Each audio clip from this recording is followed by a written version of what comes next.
Hello everyone, and welcome back to Sarah's Stitch.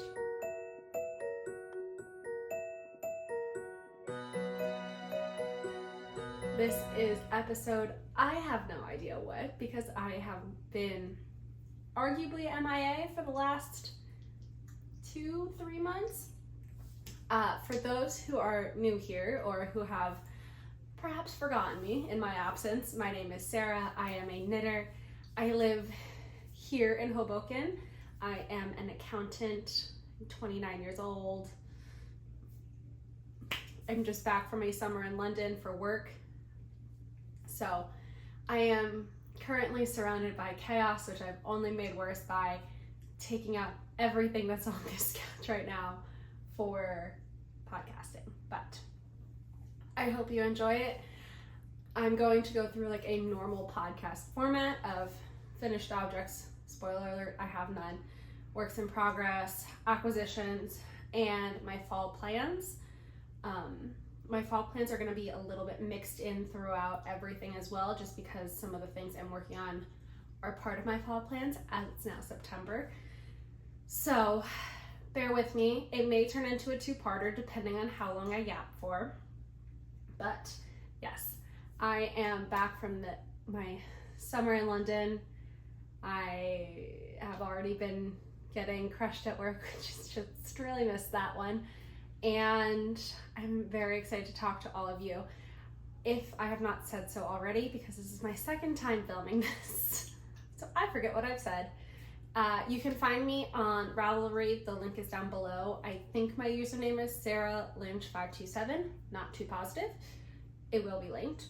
My Instagram is sarahs.stitch, where I have been better about posting weekly to daily updates on the projects I'm working on, and everything I talk about will be linked down below. So projects will be links to my project pages or to patterns,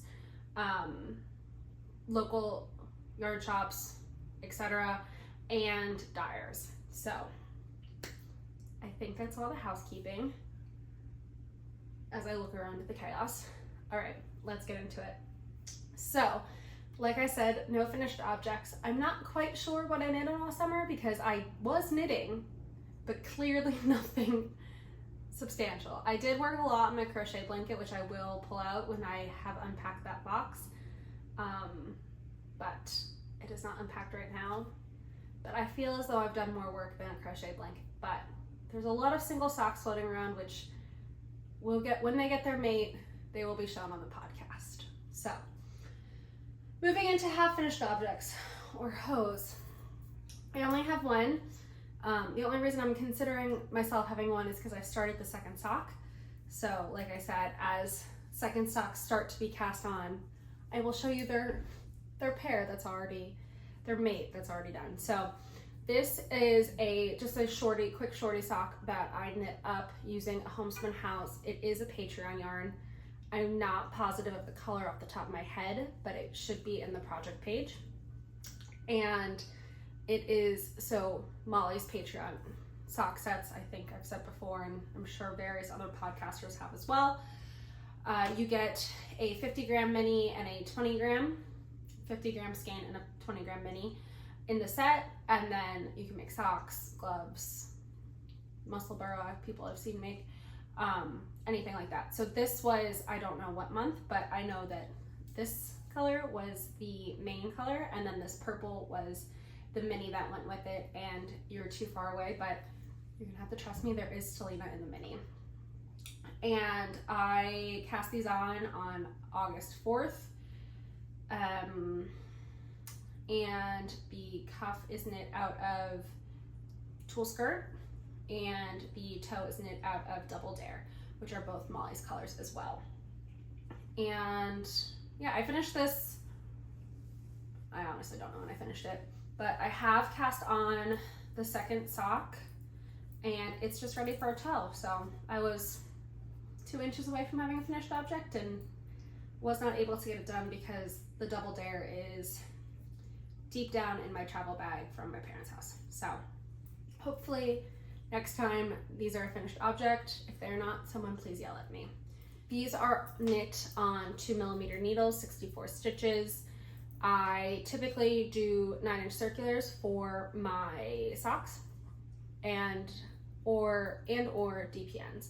I prefer DPNs for heels and toes. However, I can't find my 2mm DPNs right now.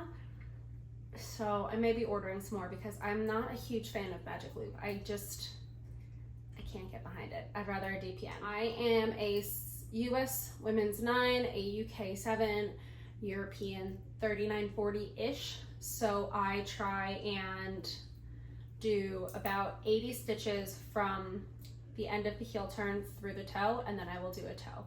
On these particular socks, I did a slip stitch heel, a French heel turn, and I did a garter, 3-stitch garter ridge on the edge, just so switched up a bit. And it does tend to be a lot easier for the pickup when you have that garter ridge.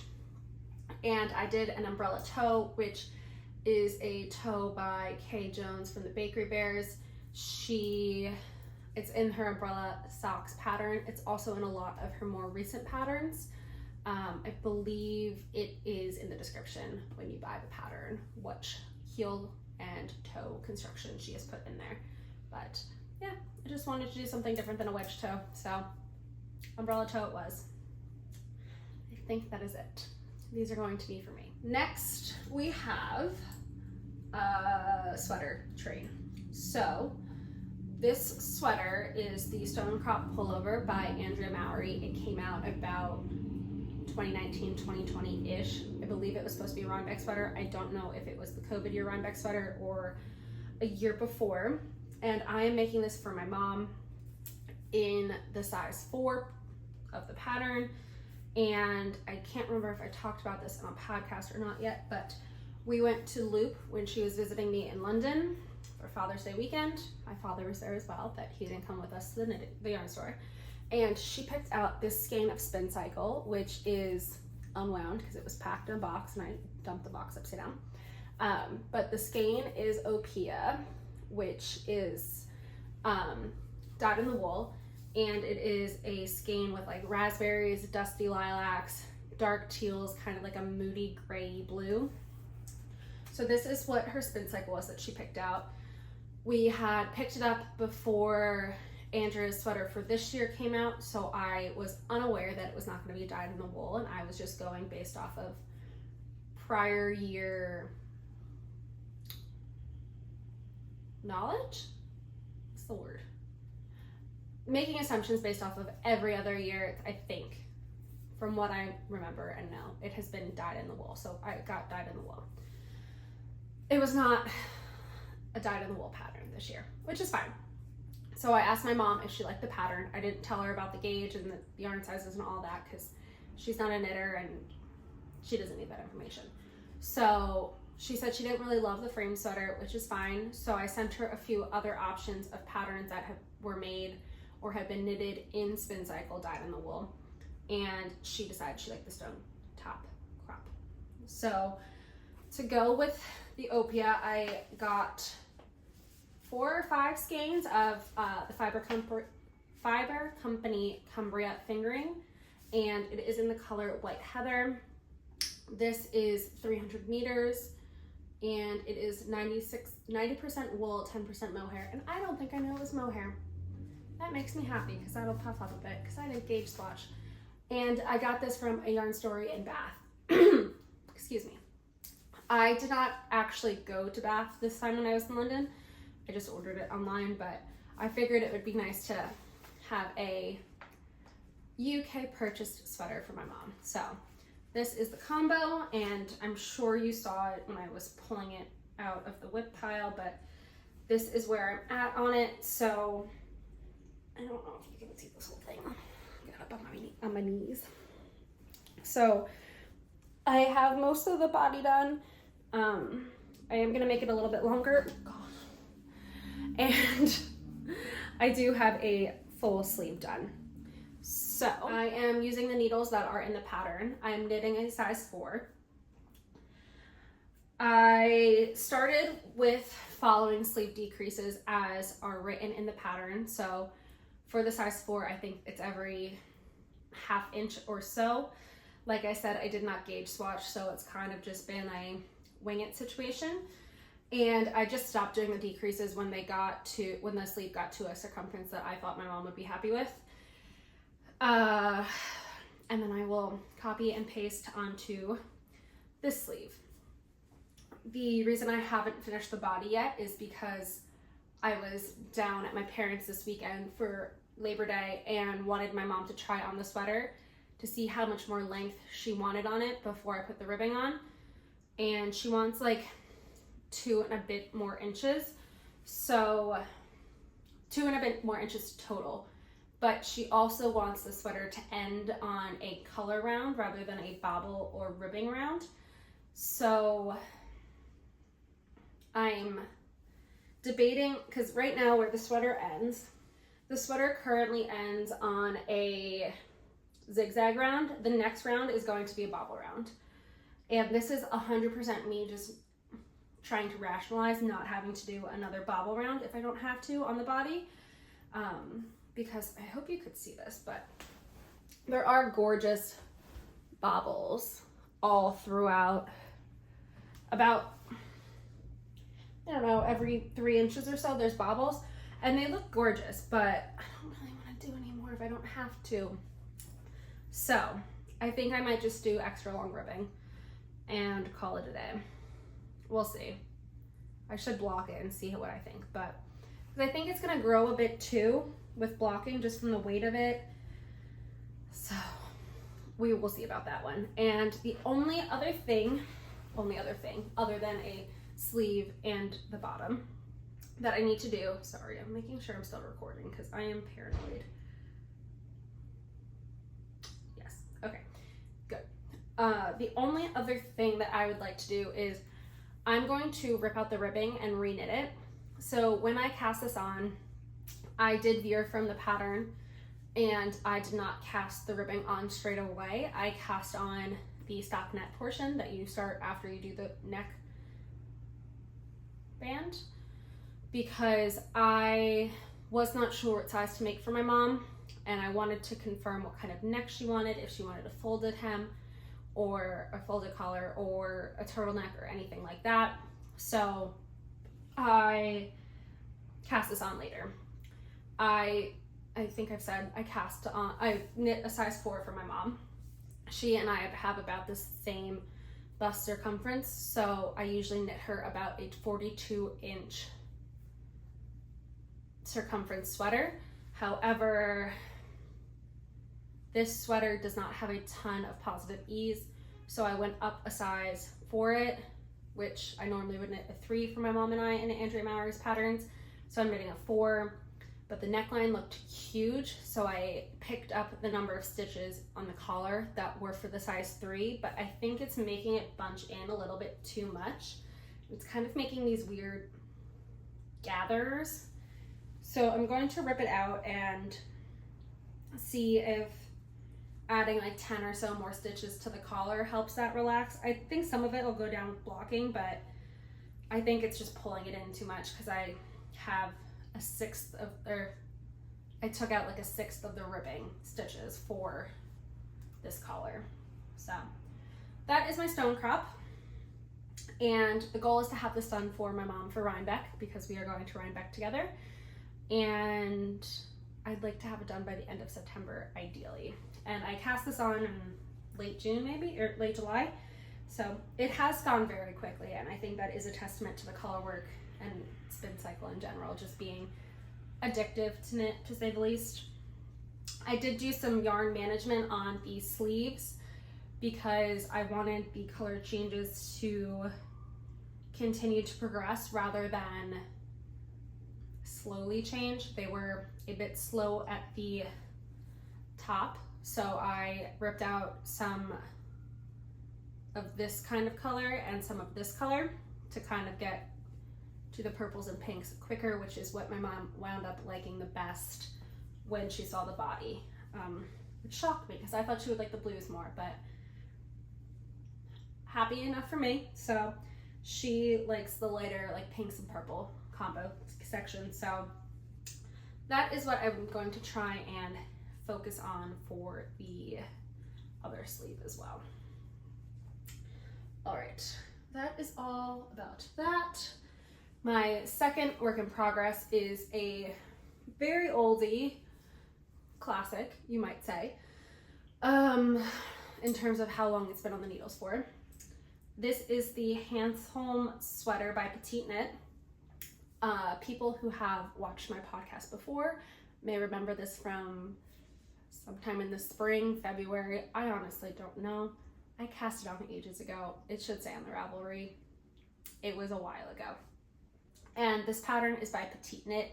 It is a men's raglan sweater, which I think is a very standard, it's like a no frills but for a man, essentially, is how I view it.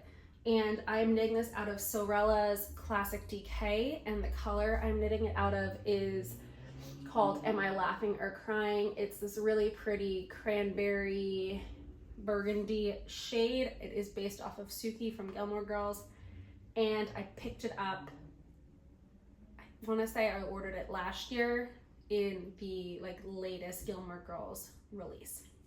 So this is the sweater and where we're at on it.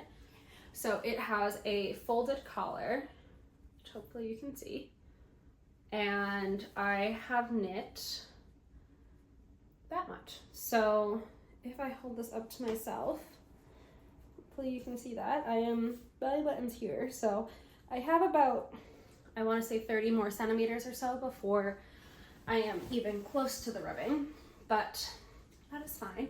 I would also like to have this done for my dad by Rhinebeck time if I can. So I'm going to see them the end of the month, the end of September. So I'd like to try and get this done by then, which I think is doable. I've been trying to do as much as I can a day since I decided to try and get it done for him for Rhinebeck, which would be, and I try and do at least an inch. And if I do more, I do more.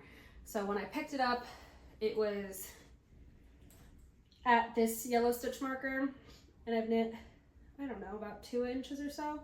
So clearly have not kept to it, but I did not bring it down to my parents with me for Labor Day weekend. So it's not had some love for a few days. And what else? I am following the pattern almost to a T. I don't know if it calls for a folded collar, but I did a folded collar. I may also put elastic in the collar just so it kind of stays close to my dad's neck. I've seen a few where the neckline tends to, not gape, but it tends to stretch out over time, and he likes the last sweater I made him, which kind of very much stays close to his neck, close to his collar. You can't see any t-shirts or anything he has underneath of it. So I may just put an elastic, like a thin elastic thread in the top of the collar just so it kind of stays squished in as much as it can. And I am helically knitting this because I wanted to try and keep the variegation consistent but not make it obvious when I switch skeins, because obviously I'm going to be switching skeins. So I typically don't do helical knitting when German short rows are going on, so I will start it after a German short row because it's not going to make or break a project to me if it's this close in color, and Sorella's yarn is always incredibly consistent anyway. But you can see this ball is this small and this one's kind of a freshie. So they're at different places, which is fine by me. I'm just gonna knit the whole body first rather than the sleeves, and that'll be that. So I think I have 68 centimeters until I do the ribbing from the back of the neck. So I've got a ways to go. I've got about, I don't know, I'm probably 10 centimeters past the armhole right now. That might be a bit aggressive. It looks like 4 inches to me. 10 centimeters, 4 inches about. So that is the Hanstholm Sweater. I don't know if I said, but I'm knitting a size medium. And that is another fall plan. All right, the next fall plan slash acquisition slash I don't know what else is my Rhinebeck sweater. So I do like the frame sweater, unlike my mother. So I wanted to make it in a yarn that I got while I was in London. Ideally I would have gotten all the yarns in London, but I was very much like, I was thinking about this way too much because I couldn't figure out a way to make it in a color scheme to me that felt autumnal and fall when you see my spin cycle. So frame sweater, Andrea Mowry, I'm probably gonna knit a size 3, maybe a 4, probably a 3, just because I think it already is oversized enough for me. I don't really want a tight colorwork sweater, but let's get into colors. So I picked up, or ordered, did not pick up, 4 skeins of Kaluna Dream State Spin Cycle from Fig Tree Yarns, which is a yarn shop in Jersey, the Isle of Jersey, in the Channel Islands. So I ordered this. It's technically part of the UK, etc., etc. This is their exclusive shop colorway. So they specialize, like their whole shop is to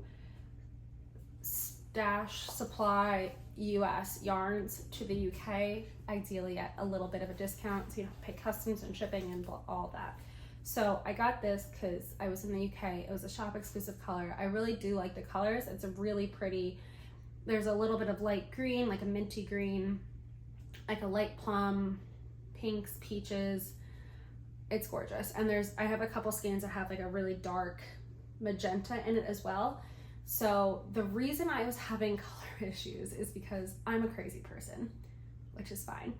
But I wanted to make sure that the sweater stayed autumnal. I didn't want it to go too far into like the spring color territory, especially with this yarn, because I think this could go so spring so quickly. So I didn't want a cream background. I didn't really want anything light on the background. I have liked the sweaters I've seen that are more high contrast with the spin cycle and the contrast color that's held with it in the colorwork section. So I could not come up with any color combos while I was in England, which is fine. When I got home, I pretty much tore apart my entire yarn pantry to figure out a color combo that would go with this because I have a lot of yarn. And what I wound up really liking was I have a skein, actually I have 5 skeins of the Magpie Fibers Spin Cycle collab of Dyed in the Skein, I think is what it was called. It's the Spin Cycle dyed in the wool, but spun bare, and then Magpie Fibers dyed it.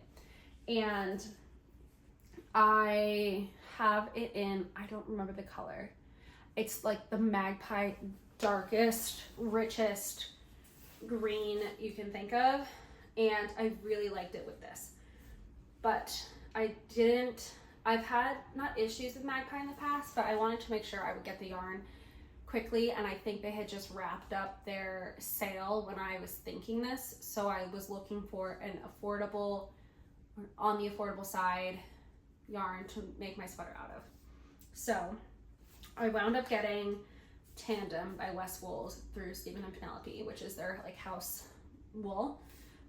This is not the same base, but the fingering weight base of this, I knit my mystery shawl MCal Geo Gradient last year out of, and I love the base. It's incredible. It is 100% South American merino wool. I believe it's non-superwash. It is so incredibly soft for non-superwash.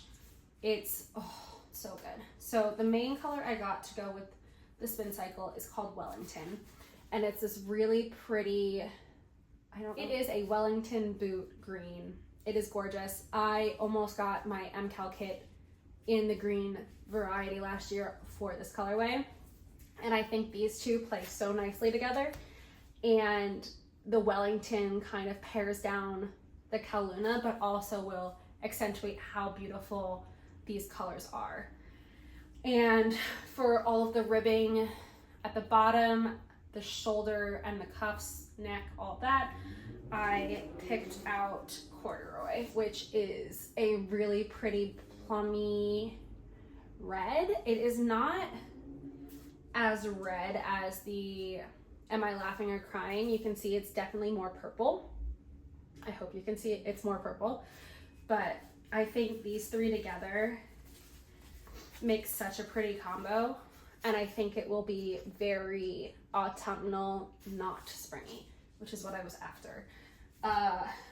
It was helpful that I waited as long as I did because I was able to see a lot of people start their projects. And I wound up really liking, I know Lindsay Fowler, I think her name's Lindsay Fowler. Lindsay, who test knits all of Andrea's patterns. I swear she test knits everything. She's like the world's fastest knitter. She did a test knit of the frame sweater that was a really dark blue and a really dark green as her contrast 1 and contrast 2, and then a brighter spin cycle. And I really like the look of that for fall if my colors, since my colors were not exclusively fall to begin with. Like if I had used Ghost Ranch or Straw Flower or like even my mom's color, I probably would have done a cream background and then picked one of the colors from the spin cycle for the ribbing. However, I had to get a little creative, and I'm happy right now with where I wound up, and I will hopefully be casting that on once I finish my mom's sleeve. I've put that stipulation on myself. If I have to finish the sleeve and get to the ribbing on the body for her sweater before I can cast on my sweater, because I think once I cast on mine, I'm gonna get a little bit distracted. So, all right, I am losing sunlight and I'm hoping this still looks okay. All right, next is my only other whip at the moment that I've actually been working on, which is, Siren's gone now, which is a sock. So this is also an acquisition since I last talked to you. This is the Homespun House Patreon May 2024 sock set. The colorway name was called Sprout. Ooh. And the cuff is this really pretty emeraldy grassy green. There's no way there's enough light right now, but it is, oops, throwing things. It is a gold stellina base, and then the main part of the sock is a really pretty variegated of light greens, a really like fun violet, and I don't know if it's gonna come out, but a really pretty yellow. So I just started these this morning. These were my train knitting on my way back from my parents, and I'm knitting the Hermione's Everyday sock pattern. I am knitting these, I did a 1x1 rib, 9-inch circulars, 2mm. However, I'm doing 60 stitches for these rather than 64, just to test out if I like 60 stitches better than 64 and switch it up a bit. A few less stitches to knit every round. So I probably will do about 35 rounds or so on the leg, then the heel, foot, etc. As I've mentioned before. 80 rounds, then a toe. And okay, this moves us into acquisitions. So it's going to be long. I'm sorry. This entire surface is covered with acquisitions, and I feel badly about that, but we must do what we must do. I've been gone for 3 months and not had mail, even though I've had some things shipped to me in London. So let's get started with the mini skeins that went with this sock set. So those are these three. So we have Fried Pickles, Moan, and When Girls Telephone Boys. I have no idea which is which, other than I am fairly confident this one is Fried Pickles. If I had to guess based off of Molly's colors I've seen before, I think this middle tonal is Moan, M-O-H-N. It's not a normal colorway in the shop as far as I'm aware, so I don't know if it's one of a kind or not. And then the cream speckle with the pinks, purples, all that is When Girls Telephone Boys. And I mentioned before I left, but all of my minis for this year's A Homespun House Patreon and any of my leftovers from socks that I've made. So this, these socks, attached yarn, these socks, all of that will be going into my jelly roll blanket, which I am knitting 2 strands of fingering held double.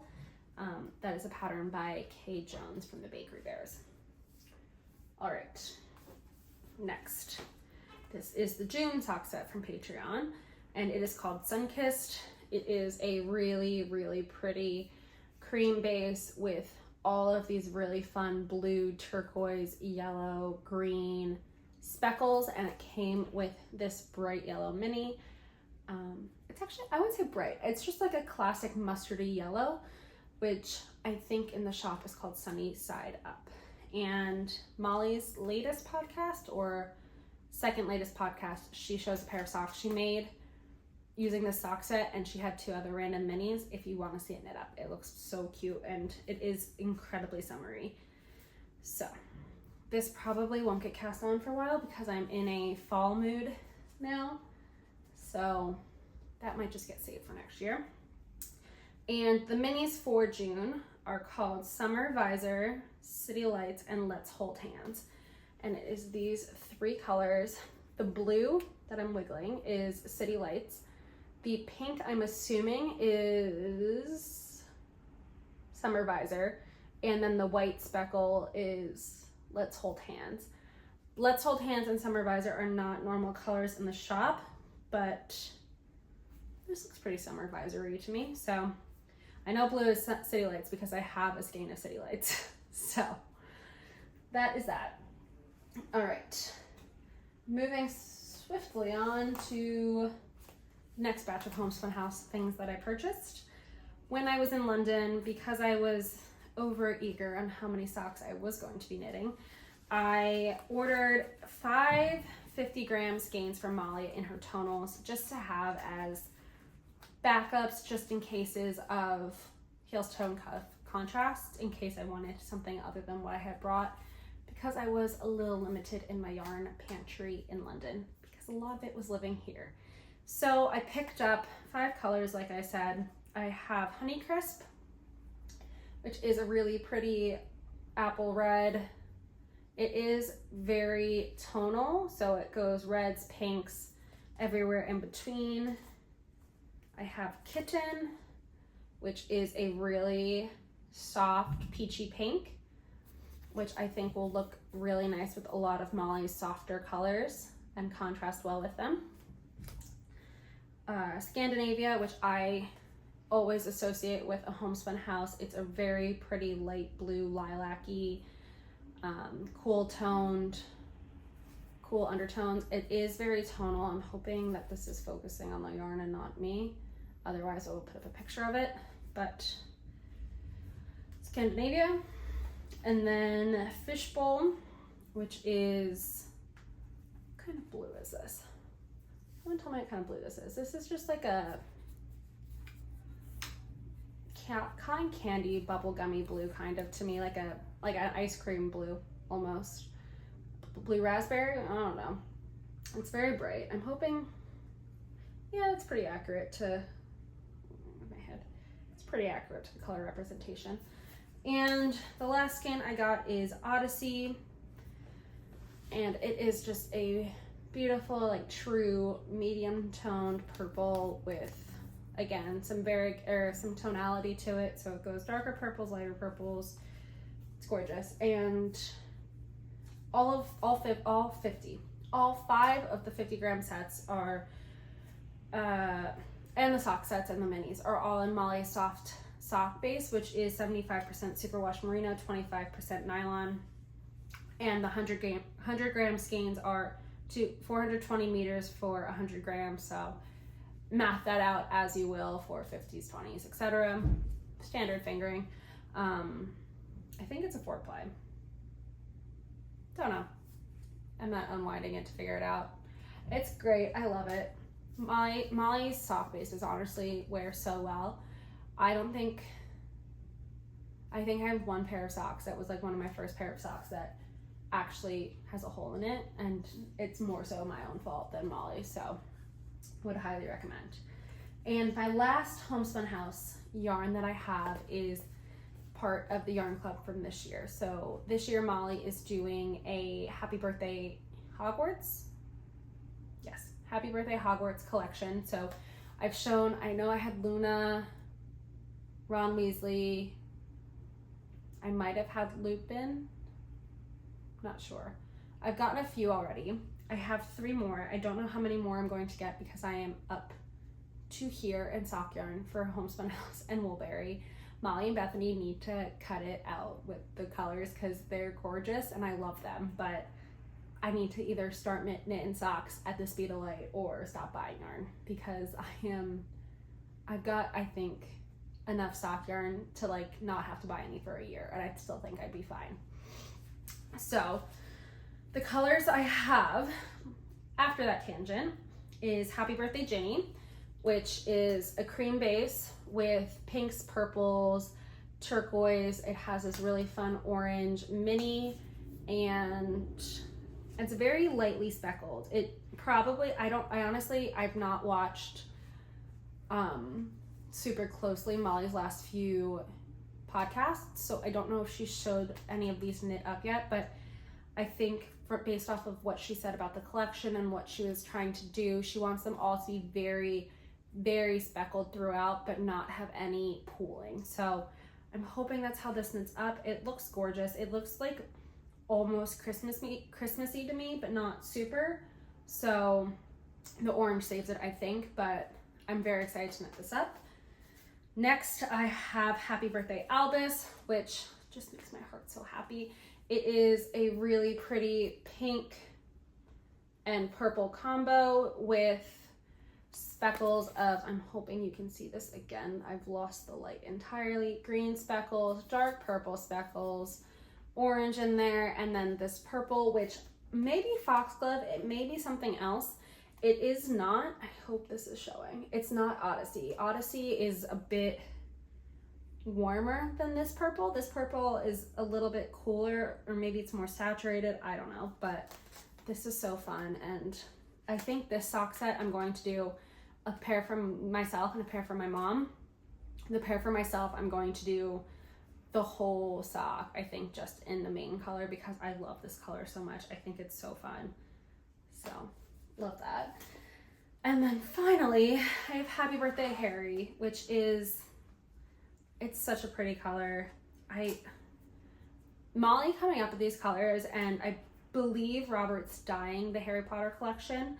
It's sublime. It's so good. So this is Happy Birthday Harry, and we have another cream base with these really, really fun purpley blue violet speckles. There's greens and yellow mustard color and like a little bit of red. And the mini is just a really nice pickle juicy mustard color. So these are very autumnal to me, so I may put these towards the top of the pile. So that is all the Homespun House yarn. The next yarn batch I have is Woolberry, which I have a lot. I don't think I've shown most of this, so I will say the ones I know I've shown, which I'm pretty sure I showed the Pride and Prejudice collection month 1 skeins, which for all of these I've gotten sock sets. For the most part, they're all fingering sock sets. I have a couple that are DK, and as we go on and as I get more of my orders, you will see I definitely leaned into the DK as we kept going because I was like, there's no way I'm knitting through this many fingering socks. But this is a truth universally acknowledged. I'm 95% confident. I talked about this already. It has a really pretty like butternutty mini with it, and then pinky brownie speckles that go along with it. Next, from Pride and Prejudice collection, I believe, is What Excellent Boiled Potatoes, which is a latte creamer, really, really light creamy brown base yarn with these gorgeous dark brown, there we go, dark brown, reds, a little bit of purple in there. Bethany's so good at like the tiniest little speckles, and then a blue mini. Okay, I think I'm gonna pause and turn the light on because I fear as though we have no light left. So 1 second. Next one on the Pride and Prejudice is Most Beautiful Creature, and it is a gorgeous lilac-y purple with speckles of orange, pink, a little bit of black.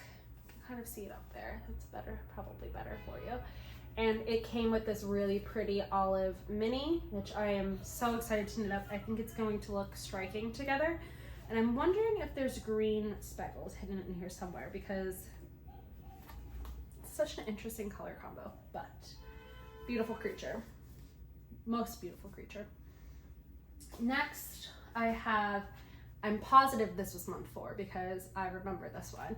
This is called the Hand Flex, based off of Mr. Darcy leaving the carriage in the movie with Elizabeth Bennet, Keira Knightley version. I think it's the 2000 version, when he goes after touching her hand to get her into the carriage. And this one not screams, but it could be tangentially Christmas to me. It is a cream base with olive greens, and then there's red speckles, a little bit of like taupey beige, and it came with this really nice cranberry mini. So I am thinking this may be a late fall cast on for spring, or for Christmas, for spring, good, for Christmas, like maybe a mid-November cast on, once my Christmas tree's up. And the final skein of Pride and Prejudice yarn that I have / could find in the chaos, I don't know if I have more or if I've only received 5 so far. I was trying to go through and figure it out while I was getting my nails done, and I could not figure it out. So this is called the Bennet Sisters, and this is on DK. So it's not as speckled as any of the other ones. It's more of a I might knit up to be stripy maybe, with light blue, this kind of mauve taupey color, and then there is some green at the bottom down there. And then it came with like a just barely peach mini to go with it. So excited for some DK socks. I don't think I have any DK socks that I can, like, off the top of my head that I wear frequently enough to like think of them. I don't think I have any. I think I give all of them to my mom. So I'm keeping all the Pride and Prejudice yarn to myself because it's mine. It sounds weird, but I'm a massive Pride and Prejudice fan, and I think if I have any leftovers, I'm going to knit them into socks for my best friend who also loves Pride and Prejudice with me. So they're mine. So next I have my collective skeins from May, June, and July. So the May skein is called Chip, and this is also a DK sock set, and it is a latte milk coffee kind of color with Bethany's gorgeous black speckles, brown speckles, and it came with like an espresso kind of color mini. Then June we have Aurora, and that is again not super speckled. It's more variegated, like a micro stripy variegated color, and it's like purples, teals, greens, and then I don't know if this is a normal Bethany color. I feel like it is, but I can't remember the name of it. But this like gray blue kind of mini color. So that will be very nice to knit up. And this is just regular fingering sock set. And finally, for the collective, I have the July sock set, which is Homegrown Bouquet fingering weight, and it is just a classic Bethany peachy pinks with the most delicate little speckles that I think are gonna have to just be fingering, just so you can see all the detail and the beauty that she got in there. Like, look at that, that's so fun. So I will see how it looks when it's all caked up and see what fun's hiding under the ball band and in the twist, but I'm thinking this will be gorgeous as like just a very, very basic pair of socks.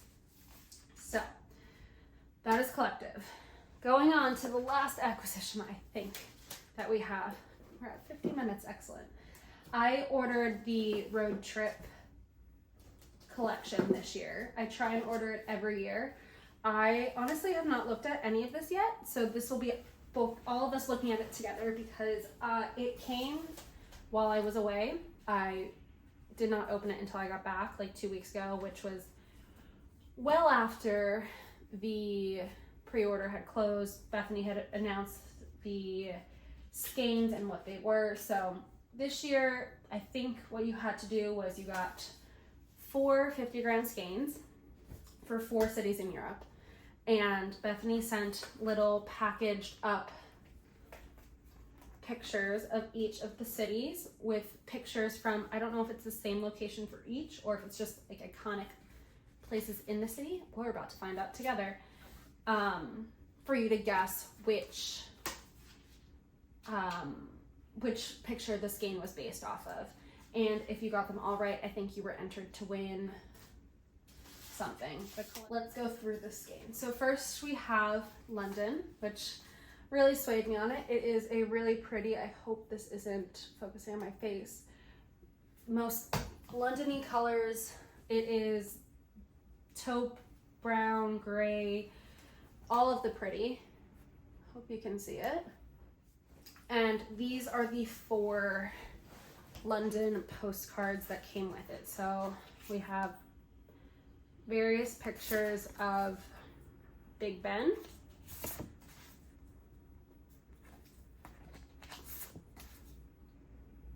And I think it's this one. I honestly, the answers are up, but I haven't seen it, but I think it's based off of that. Like that to me feels like a win. Next, we have Amsterdam. Yes. And these are the 4 pictures for Amsterdam. So we have row houses of the canal in fall, it looks like. I know that bridge. I've been over that bridge. I don't know if it has a name or not, but the bridge with the lights. And another canal, but in more of a springtime. And this is the Amsterdam colorway. It is like a minty green yellow situation. I don't know if there's any other colors hidden in there. Maybe some specks of red, but I feel like it has to be this one. Like none of the other ones have that much green in them. The next city we have is Paris, which is again just such a quintessential Bethany color of pinks, violets, purples. So pretty. And Paris, we have this cute little flower shop. Oh, this is so cute. A hotel, more florals. The Eiffel Tower with cherry blossoms or something floral blooming. Looks like a cherry blossom tree. And then a merry-go-round. So I think there are some speckles in this skein with like some hot pinks. So I feel like this is probably so boring. I'm so sorry, but I want to play. I feel like it's probably one of these 2, just based off of the pinks and speckles. So maybe one of those 2 with that. Who knows? And finally, we have Rome, which is this yellow skein. Definitely yellow. I know it's not straight yellow, but it's yellowy oranges for sure with some black speckles in it. And the Rome postcards are, I don't know if this is the Vatican or not, but the Vatican or something similar. Some sort of fresco situation. This very fun pizzeria picture, which having only seen 2, I feel like this is the one that it is. I don't know why. Maybe it's this one. A couple pair of Vespas on a cobblestone street. And the Trevi Fountain. So again, I think I'm just gonna narrow it down to 2 for speed. I feel like it has to be one of these 2. I'm leaning more towards the pizza shop just based off of my skein having as much yellow and orange in it as it does, but who knows. So those are all of my acquisitions. I feel like I need to take a breath and take a nap, but that is it. I'm going to call this a video here and continue filming, but break this up and do a fall knittings plan video now, because this has been God knows how long. 54 minutes. I don't think anyone needs to listen to me for 54 minutes. If you do, God bless you. I will talk to you next time when I go through my fall knitting plans. I don't know which video is going to get posted first, probably the podcast, just because that's first in the video. But yes, thank you so much for watching. Thank you for sticking with me, and I hope to see you very soon. Bye.